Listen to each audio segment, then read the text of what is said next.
What is up, guys? Chase Oliver 68 here, bringing you my SummerSlam predictions. And I know this is a question because I still get asked this question, even though I tell many other people I'm not. Everyone's asking me, Chase, are you going to SummerSlam 2012? No, I am not, and let me explain why. If you guys follow my channel and are fans, you notice there was no UFC on Fox 4 recap because I went to UFC on Fox 4 and I got tickets for there instead of going to SummerSlam. Reason being is I haven't been to an MMA event in a long time. Same reason why I went to SummerSlam last year was because, I could have gone in 2009 and 2010, but the thing was, in 2009, I was heading to my junior year and we had Hell Week, which is, if you guys don't understand, it's 2-a-days in football. So I couldn't go to SummerSlam 2009. And then SummerSlam 2010 was actually a week before Hell Week, and my mom offered me and asked me, do I want to go? And then I said to myself, no, I don't want to go. Because the reason why I said no, I didn't want to go was because around that time, there was some UFC pay-per-views coming out that I really wanted to order, and I told my mom instead I wanted to watch the UFC pay-per-views and have my friends over. So she said, okay, instead of buying the tickets. So that is why I did not go to 2009 or 2010, otherwise I would have. 2011 I went because, it was graduation time, and my original plan for graduation was to go cross-country. I was going to go across the world and whatnot, and you guys probably would have never seen me start up my YouTube career if I did that, because I probably would have never thought of YouTube. But what happened was I decided, can I go to SummerSlam 2011 with my best friend, because I wanted to go with him because he's never been to a professional wrestling event on the WWE level, and I've been wanting to go to one, and I was extremely hyped up for wrestling, especially at the point with The Rock returning. This was right after WrestleMania when she asked me. This wasn't before the whole CM Punk shit happened. This was right after WrestleMania. And so, I said, yeah, buy the tickets. And so I got the tickets. And then this year, I was planning on going with my friend. Me and my friend were planning on going. But then afterwards, we were looking on StubHub and we were looking at the tickets. And, we were just like, I don't think we should go, man. And then we're like, yeah, we should just go to another event. And my friend also said he wanted to go to a Monday Night Raw and said, so the next time there's a Raw in California nearby, maybe we'll go there. But we just didn't want to go to SummerSlam. And I honestly did not want to go.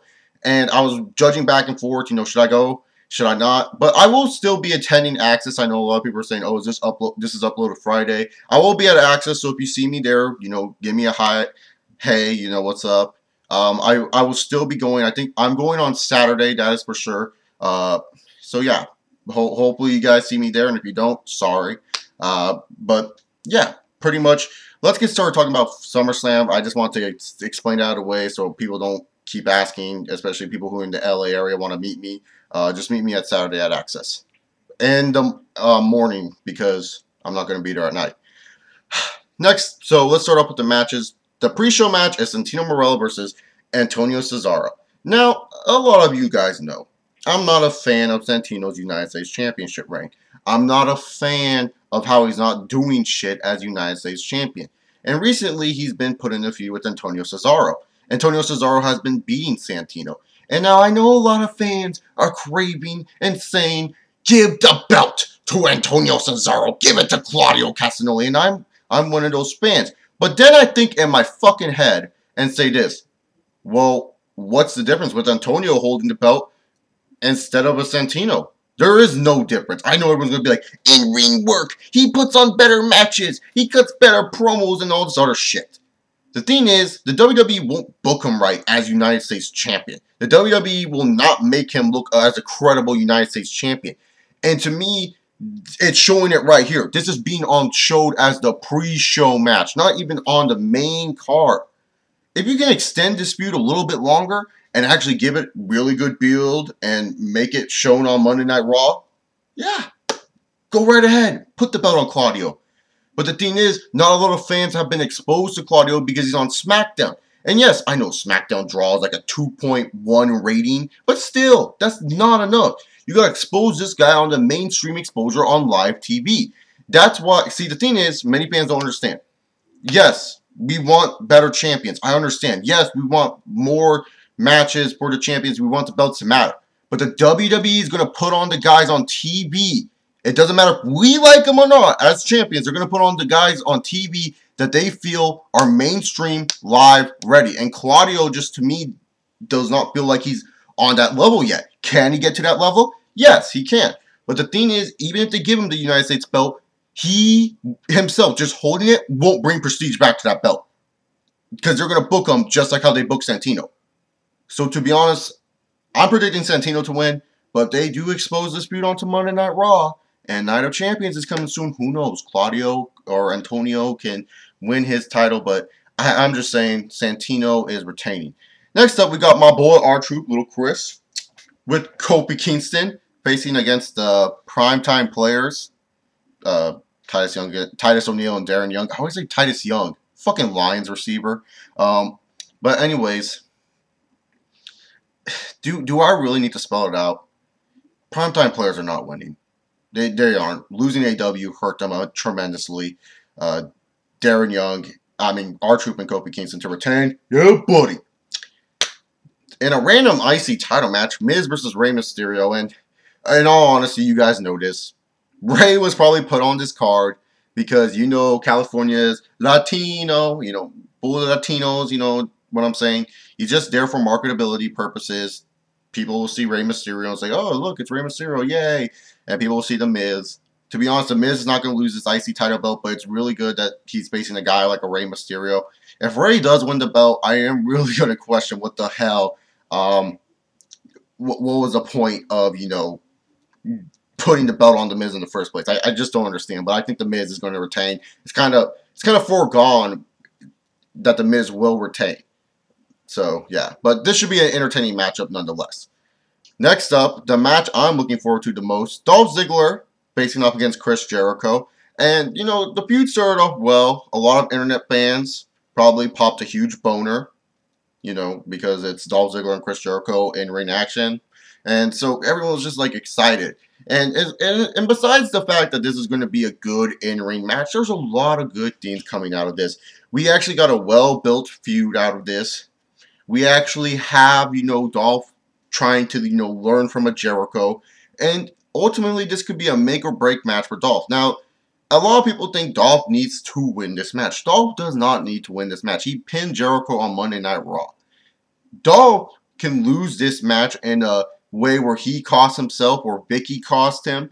And so that way Jericho can pick up the win, where it doesn't make Dolph look too weak. And if Jericho is staying around and he's able to stay around, then move this feud on. But if Jericho isn't able to stay around, I think Dolph Ziggler won't benefit this much from the feud. Because, see, the problem is with WWE nowadays, and a lot of wrestling fans look into this one-track mind a lot, is that they think, a feud nowadays is 1 month and then a new person. That's not how a feud normally works. A feud normally works where, it's a span of 3 to 4 months and, it works very well. And the thing is with Ziggler and Jericho is you could span this feud a long, long time. And a lot of people will be like, oh, we'll get sick of the matches. But the thing about Jericho and Ziggler is they haven't been put in one-on-one matches every single Monday night on Raw. They've been put in tag team matches where sometimes they won't even touch each other. That's the thing about this feud that makes it really interesting, is that they have been booking it well to the point where people actually want to see this match. It's not like CM Punk and Daniel Bryan, where we had 3 matches on Monday Night Raw, and then all of a sudden they're main eventing pay-per-views. And it's like, we've seen this so many times. We saw it 6 times this year. 6 times. How many times have we seen Jericho versus Dolph one-on-one in a WWE ring in 2012? It's going to be once. And if you keep doing that and you don't spoil these pay-per-view matches on Raw, bam, you can get 3 quality matches on 3 pay-per-views. Or hell, maybe even, add them in a tag team match. Who knows? But still, I think Dolph will benefit more, and it will give him more heat. It will get him more adjusted to the main event level if he continues to feud with Jericho for months to come. If he ends up, beating Jericho, and he ends up the guy that maybe will beat Sheamus, or they move Dolph on to someone else, I don't know what Dolph's future is going to be like. With Jericho helping him out, I think Dolph's future is bright. Dolph still has a bright future. He's going to win the World Heavyweight Championship. We all know that. But I would prefer a better build between Jericho, giving it to him. And not to mention Jericho, has not won a pay-per-view match, so you have to make Jericho look credible at some point. So I'm predicting Chris Jericho, hoping for a really good match, but yeah. Next up, it's Kane versus Daniel. No, that Daniel Bryan whisper was not for Daniel Bryan. It's just the idea of this. It's like, what? Charlie Sheen, I think, is going to be there in Kane's corner. And so, isn't it a safe foregone conclusion to predict Kane? Well, not really, because Daniel Bryan can win. But the thing is, I just pray this. Dear WWE, I love Charlie Sheen. I think he's a funny human being. 2.5 Men, love that show. It is great. But WWE, just like Mickey Rourke with Chris Jericho, don't make Daniel Bryan look like a bitch to Charlie Sheen. Because the thing is, it's terrible when actors look better than your professional wrestlers. That's all I gotta say. Because, to be honest, I know a lot of fans may be saying, oh, why do you care if Daniel Bryan gets knocked out by Charlie Sheen? It's because, you know, professional wrestlers, they're supposed to look like tough guys. They're supposed to look like, you know, bad asses. They're supposed to be guys that you can believe can kick your ass.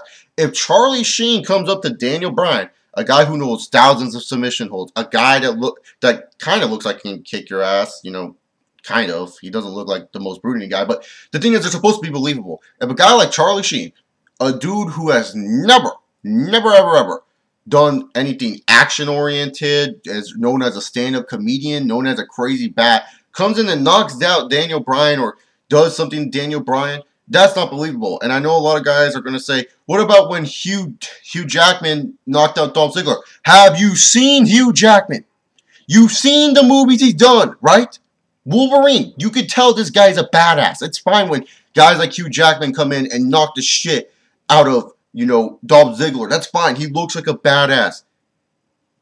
Charlie Sheen does not. I mean, he may act like a badass, but he's not a badass. For example, the thing I like the most about Mark Cuban, and if you guys don't know who Mark Cuban is, he's a longtime WWE fan and the Dallas Mavericks owner. I may hate the Mavericks, but I respect when Mark Cuban comes to the WWE, he knows his place. He knows that he's not supposed to act like the toughest guy on the roster. He knows he's not allowed to bitch out other superstars. Mark Cuban normally goes out there and he gets his ass kicked. He does a good job as a celebrity. He doesn't try to make himself bigger than other celebrities that come on Monday Night Raw. Shaquille O'Neal, for example, him beating up Big Show, that's fine because Shaq, have you seen the fuckers Shaq has gone against in the motherfucking paint in basketball? Shaq beating up the Big Show does not hurt Big Show at all because Shaq has beat guys that are bigger and more athletic than the Big Show sometimes. So, in all honesty, Daniel Bryan cannot look like a bitch to Charlie Sheen because Charlie Sheen is not a believable actor that looks like he can make a bitch out of Daniel Bryan. That's what I'm trying to get at. But nonetheless, Daniel Bryan could win the match, but I'm going with Kane for the safe bet. The triple threat match for the WWE Championship, CM Punk versus Big Show versus John Cena. And I honestly, I'm just saying Big Show ain't going to win this shit.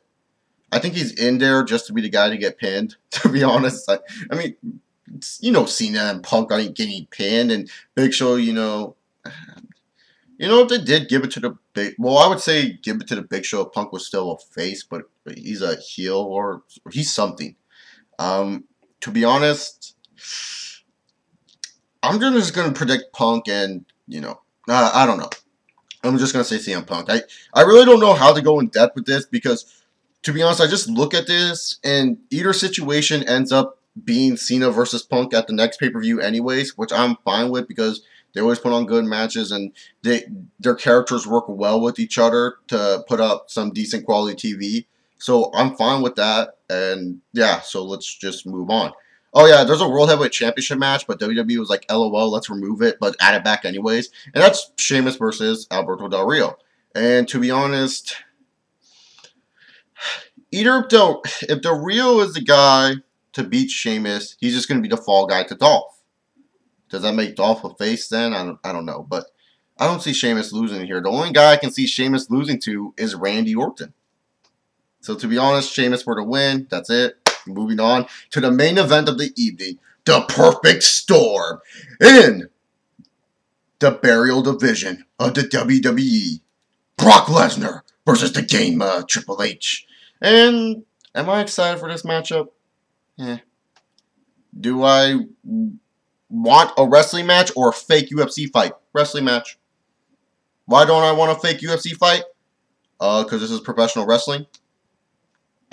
To me personally, if this is going to be a shoot, and I'm saying this now, if you guys come to my review and you guys hate the fact that I hate Lesnar versus Triple H, and if it's a fake UFC fight, fuck you, because it's my opinion. I'm an MMA fan. I don't like when MMA arts are being extraordinarily used wrong in professional wrestling. If Brock Lesnar, and I will say this again, Brock Lesnar has knocked out Frank Mir when Frank Mir was in his prime. Randy Couture when Randy Couture was on a fucking tear. One punch, he tearing across the octagon. How in the blue hell are you going to make me believe Triple H can beat those guys? Because he can't. Brock Lesnar is going to... The thing is, if Brock Lesnar is punching Triple H a bunch of times and the referee's not separating and saying it's all over, how is that not believable to me? You're trying to make Brock Lesnar look like a badass. But the thing is, a lot of people are speculating it. Shawn Michaels would come in and cost Triple H the match. How does that make Lesnar look like a badass? It makes Lesnar look like a weak fuck. No matter what, to me, if Brock Lesnar, I'm saying this now, Brock Lesnar himself, not with HBK helping him, not with Paul Heyman helping him, Brock Lesnar himself has to beat Triple H cleanly. Otherwise, I don't see the fucking point of bringing this man back. I honestly don't.